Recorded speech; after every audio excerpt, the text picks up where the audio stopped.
ये कहानी एक आदमी के साथ हुए हादसे पर आधारित है। उस आदमी को एक ऐसी बोट किडनैप कर लेती है जिसमें ना कोई पैसेंजर है और ना ही कोई ड्राइवर। वो बोट अपने आप ही चलती है। अपनी लाइफ में मैंने पहली बार ऐसी मूवी देखी है जिसमें एक भी डायलॉग नहीं है, ना ही इसमें कोई दूसरा कैरेक्टर है। फिर भी ये मूवी आपके रोंगटे खड़े कर देगी। हेलो दोस्तों, मोटिवेशनल मूवीज में आपका स्वागत है। आज हम आपके लिए मॉल्टीज यानी माल्टा में बनी थ्रिलर मूवी द बोट को एक्सप्लेन करने वाले हैं। तो दिल थाम कर अपनी कुर्सी पर बैठ जाइए और द बोट मूवी की कहानी सुनिए। मूवी की शुरुआत में हम जो को देखते हैं, जो अपने घर से समंदर की तरफ अपनी एक छोटी बोट में निकल जाता है। जो समंदर में मछलियां पकड़ने के लिए फिशिंग हुक डालता है और इंतजार करने लगता है। बहुत देर तक उसके हुक में मछली नहीं फंसती, लेकिन वो फिर भी इंतजार करता है।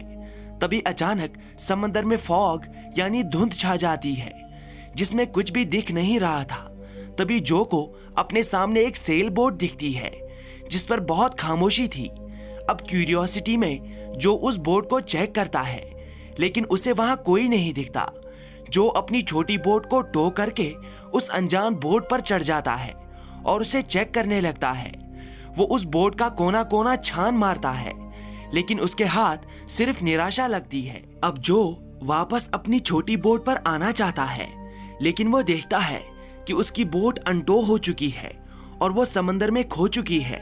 यानी जो अब इसी बोट पर फंस चुका है। जो अपनी छोटी बोट को दूरबीन से हर तरफ ढूंढता है, लेकिन उसे वो कहीं नहीं दिखती। अब उसे इस बोट पर थोड़ा टाइम गुजर जाता है। वो अब बोट की रेलिंग के पास जाकर यूरिनेट करने लगता है, लेकिन तभी बोट की एक सेल उसके साथ टकरा जाती है और जो पानी में गिरने लगता है।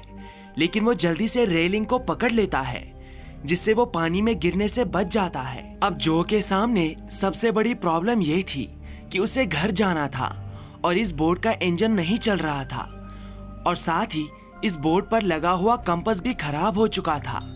जो इंजन को ठीक करने की बहुत कोशिश करता है, लेकिन फिर भी वो बोट स्टार्ट नहीं होती।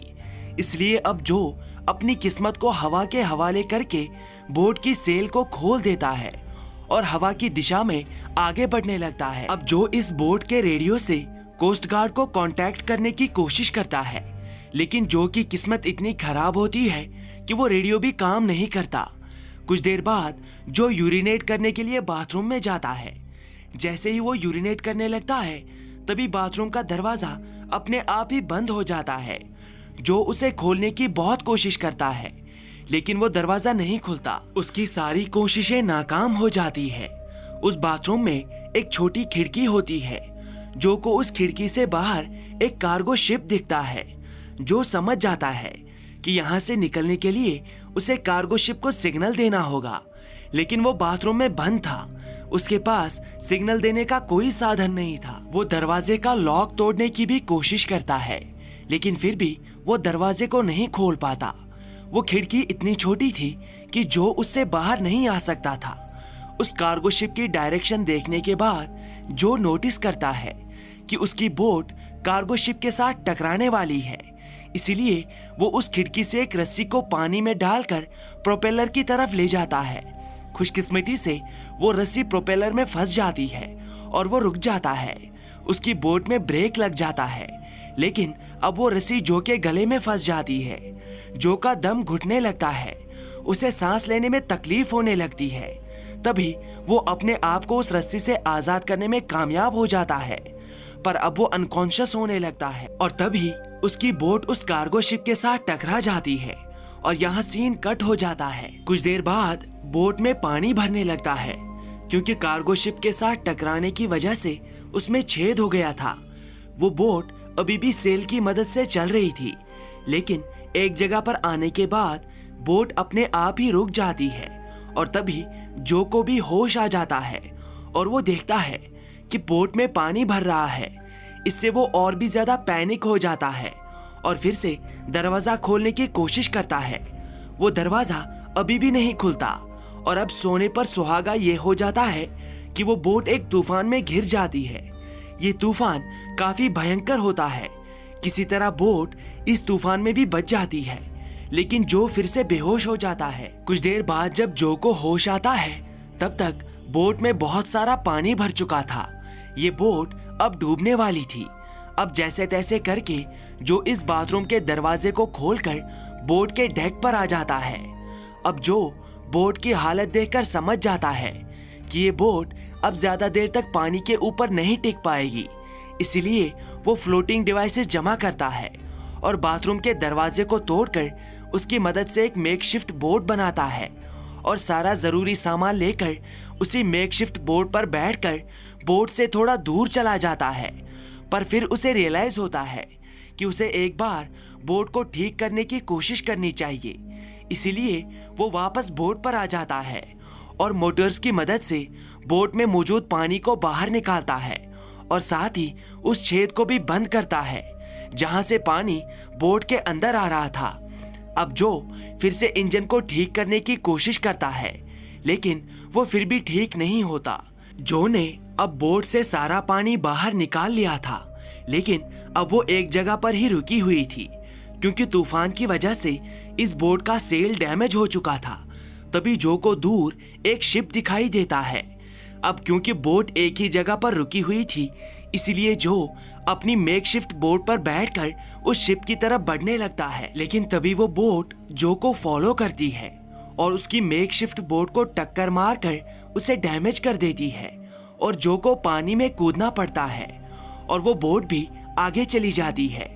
ऐसा लग रहा था कि जो के बोट को छोड़ने की वजह से वो बोट उससे नाराज हो चुकी है, इसीलिए वो जो को मारने की कोशिश कर रही है।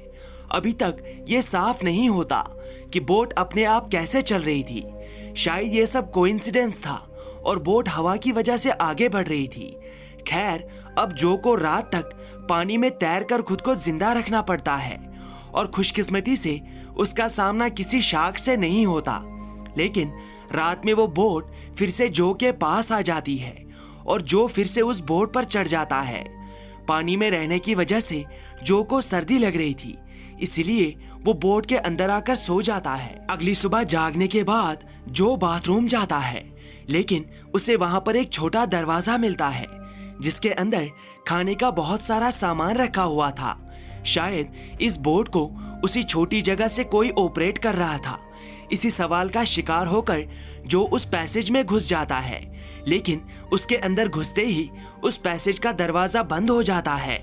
ऐसा लग रहा था कि कोई जानबूझकर जो के साथ ऐसा कर रहा है। जो उस पैसेज के दरवाजे को खोलने की कोशिश करता है, बट वो दरवाजा नहीं खुलता। अब जो उस पैसेज के ऊपर खिड़की को खोलने की कोशिश करता है। ये खिड़की बड़ी होती है, इससे जो बाहर आ सकता था, बट प्रॉब्लम ये थी कि उस खिड़की का लॉक बाहर से खुलता था, अंदर से जो उसे नहीं खोल सकता। यानी जो अब फिर से उस पैसेज में फंस चुका था। कुछ देर बाद बोट एक शहर में पहुंच जाती है। जो खिड़की से इस शहर को देख लेता है, लेकिन बेबस जो पैसे से चिल्लाने के अलावा और कुछ नहीं कर सकता। उस शहर के कोस्ट पर आने के बाद उस पैसेज का दरवाजा अपने आप ही खुल जाता है और जो उस बोट से बाहर कोस्ट पर आ जाता है। उसे लगता है कि बोट को यहाँ पर पार्क करने के बाद बोट को चलाने वाला और जो को किडनैप करने वाला यहीं कहीं होगा, इसलिए वो उसे कोस्ट पर ढूंढता है। लेकिन उसे दूर दूर तक इस शहर में एक भी जीवित इंसान या जानवर नहीं दिखता। ये शहर पूरी तरह से वीरान होता है। पूरी तसल्ली हो जाने के बाद जो वापस बोट के पास आता है, तब वो जो देखता है वो देखकर उसके रोंगटे खड़े हो जाते हैं। वो बोट अपने आप ही चल रही थी। जो देखता है कि उस बोट का स्टीयरिंग व्हील अपने आप ही घूम रहा है। अब वो बोट जो को उसी कोस्ट पर छोड़कर फिर से अपने आप ही समंदर की तरफ निकल जाती है। शायद वो किसी दूसरे शिकार को ढूंढने के लिए वापस जाती है। इन शॉर्ट, ये बोट हॉन्टेड होती है, यानी उसे कोई इनविजिबल शक्ति ऑपरेट कर रही थी। अब सब कुछ भुलाकर जो एक दरवाजे के अंदर जाता है, लेकिन अजीब कारण से वो फिर से उसी जगह पर पहुंच जाता है जहां से इस सफर की शुरुआत हुई थी, यानी जहां पर जो रहता है। और वहां पर जो की छोटी बोट भी होती है जो समंदर में खो गई थी।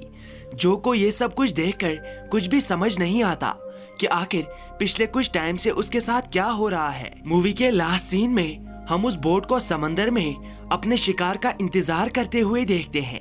और इसी के साथ ये मूवी यहाँ पर खत्म होती है। पिछले कुछ टाइम से जो के साथ क्या हुआ, अगर आपकी समझ में कुछ आया होगा तो प्लीज कमेंट्स में हमारे साथ शेयर कीजिएगा। और साथ ही अगर आपने इस वीडियो को पसंद किया होगा तो प्लीज इसे लाइक भी कीजिएगा। और ऐसी ही मूवीज को रोज एंजॉय करने के लिए हमारी चैनल को सब्सक्राइब किए बिना हमें छोड़ के मत जाइएगा। आज के लिए बस इतना ही। आपसे अगली वीडियो में मुलाकात होगी। तब तक के लिए thank you, take care and good bye.